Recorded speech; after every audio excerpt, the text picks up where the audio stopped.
Air taxi बुलाने वाला हिंदुस्तान कितना दूर है? 5 साल, 10 साल, 15 साल, 20 साल।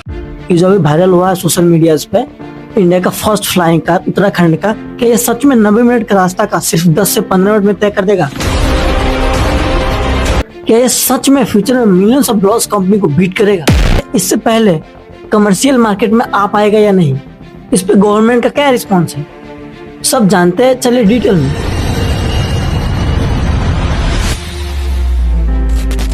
ये फ्लाइंग कार बनाने वाला बंदा का नाम है रवि टमटा। ये उत्तराखंड के अल्मोड़ा जिला से है, काफलीखन गांव से। ये इस फील्ड में 13 साल से काम कर रहा है। इसने सिर्फ फ्लाइंग कार ही नहीं बनाई है, बल्कि कई ऐसी सारी चीजें बनाई हैं जो कि इन्वेंट कर चुके हैं और कई लोगों के लिए कामदायक भी है। जैसे कि मोबाइल चार्जिंग शूज बनाई है, विदाउट फायर फाइटिंग इक्विपमेंट बनाई है, विदाउट बैम्बू मेकिंग स्टिक बनाई है सेंसर वाला। रवि एक यंग इनोवेटर है और टेक एंटरप्रेन्योर है।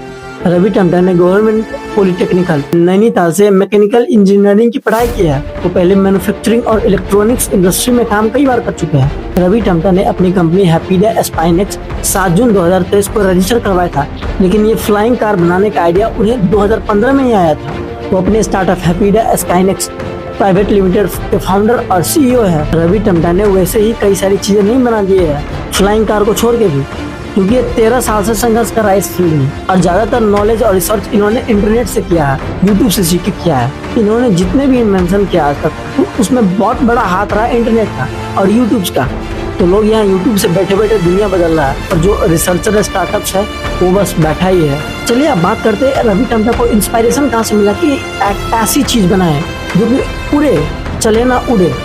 तो हुआ क्या था, उत्तराखंड के पहाड़ी इलाकों में बहुत सारा घुमावदार रास्ता है, तो उस रास्ते पर जाने के लिए कभी कभी इमरजेंसी हो जाता है, लोगों को हॉस्पिटल पहुंचने में दिक्कत हो जाती है, समय पर पहुंच नहीं पाता तो डेथ हो जाता है। इस समस्या को देखकर उन्होंने सोचा कि क्यों न कुछ ऐसा बनाया जाए जो कि सीधे उड़ के जाए और सीधे तुरंत पहुंच जाए वहां और कोई ट्रैफिक जाम का रास्ता भी तय न करना पड़े। फिर यहीं से उसको 2015 में एक आइडिया मिला कि फ्लाइंग कार बनाने का। फिर उन्होंने रिसर्च करना स्टार्ट किया और बनाना स्टार्ट कर दिया। उत्तराखंड में अगर नॉर्मली हम किसी ट्रांसपोर्टेशन को यूज करके 20 से 40 किलोमीटर का रास्ता तय करते हैं तो उसमें 1.5 से 2 घंटा लग जाता है, और अगर हम फ्लाइंग कार का यूज किए 10 से 15 मिनट में वहां पर पहुंच जाएंगे। कितना बड़ा डिफरेंस आ रहा है इस चीज में। तो जब हम इन्वेंशन या फिर कुछ नया चीज लाते हैं मार्केट में, तो हमें सिर्फ ये नहीं देखना होता है कि हमें बस बना देना है, हमें ये भी देखना होता है कि हमारे कंपैरिजन में कोई खड़ा भी ना हो पाए, एक ऐसा चीज बनाए, तब ये रिवॉल्यूशन लाएगा उस फील्ड में। तो चलिए अब जानते हैं कि इस फ्लाइंग कार का ऑफिशियल नाम क्या है और लोग इसे क्या बुलाते हैं। इस फ्लाइंग कार का ऑफिशियल और रियल नेम हैप्पीडा स्काइनेक्स है, जो कि इसकी कंपनी का नाम है। रवि टमटा ने इसे अपनी कंपनी हैप्पीडा स्काइनेक्स के अंडर बनाया है। टेक्निकली इसे single seater electric flying vehicle कहा जाता है या electric vertical take off landing कहा जाता है, जो कि सीधे उड़ता है और सीधे गिरता है, कोई रनवे की जरूरत नहीं होती इसमें। और लोग इसे India first home grown flying car कहते हैं। लोग इसे देसी फ्लाइंग कार या उत्तराखंड के उड़ने वाली गाड़ी कह के बुलाते हैं। चलिए बात करते हैं काम कैसे करता है। सबसे पहले काम करने से पहले बता दूं कि ये जो मॉडल डिजाइन हुआ है, ये ड्रोन से इंस्पायर होकर डिजाइन किया गया है। इसमें ईच एंड एवरीथिंग लगभग ड्रोन का सिस्टम लगा है। जैसे कि इसमें यूज है मल्टी रोटल ड्रोन,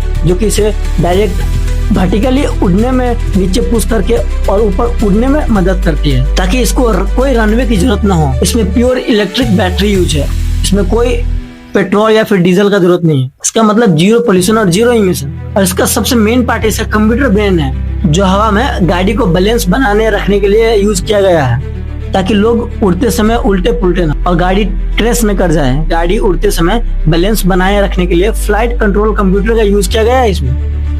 इसका सबसे मेन पार्ट यही है। चलिए बात करते हैं उत्तराखंड के सीएम ने इस पे क्या कहा। उत्तराखंड के सीएम पुष्कर सिंह धामी ने रवि टमटा को प्रोटोटाइप उड़ान की प्रशंसा करते हुए कहा कि ये उत्तराखंड के और देश के पूरे बच्चों में छिपी हुई वैज्ञानिक सोच का सबसे बेहतरीन एग्जाम्पल है। तो चलिए जानते हैं इस फ्लाइंग कार को कमर्शियल मार्केट में लाने के लिए क्या क्या करना होगा। पहली बात तो भारत में किसी भी फ्लाइंग कार या एयर टैक्सी को उड़ाने और चलाने के लिए और या फिर मार्केट में लाने के लिए उसको सबसे बड़ी लंबी प्रक्रिया से गुजरना पड़ता है। इसे अलग अलग क्लाइमेट्स, वजन और ऊंचाई पर प्रोटोटाइप की सुरक्षा और क्षमता की बार बार जांच की जाती है, यानी टेस्टिंग की जाती है। और भी बहुत सारी चीजें हैं, वो सब देखने के बाद कहीं जाके कमर्शियल यूज में आ पाता है, जो कि एक बहुत बड़ी लंबी प्रोसेस है।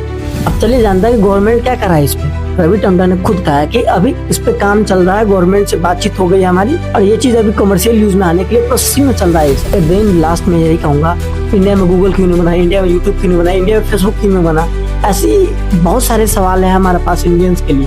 पर अभी हमारे पास टाइम है, हमारे बच्चे ये ना बोले कि इंडिया में फ्लाइंग कार क्यों नहीं बना। जो 2000 के ईरा में थे तो हमारे पास उतना इंटरनेट नहीं था, उतना इकोनॉमिक सिस्टम मजबूत नहीं थी हमारे पास। पर राइट नाउ हमारे पास सब चीज है जो हम कर सकते हैं, रिसोर्सेज भी है, हर एक चीज है, टूरिज्म के लिए हमारे पास इन्वेस्टर्स भी है, वो भी टेक्नोलॉजिकल फील्ड में, जो कि दुनिया आज टेक्नोलॉजिकल फील्ड से चल रही है। तो हम ये कहना चाहते हैं कि ऐसी आइडिया खत्म नहीं होना चाहिए, इसे जरूर इम्प्लीमेंट होना चाहिए, कमर्शियल यूज में आना चाहिए, मार्केट में उतरना चाहिए। और एक चीज मैं खोल लिखा था कि अगर ये कमर्शियल यूज में आ गया, मार्केट में आ गया, तो बहुत सारी कंपनीज को बीट करेगी फ्यूचर में।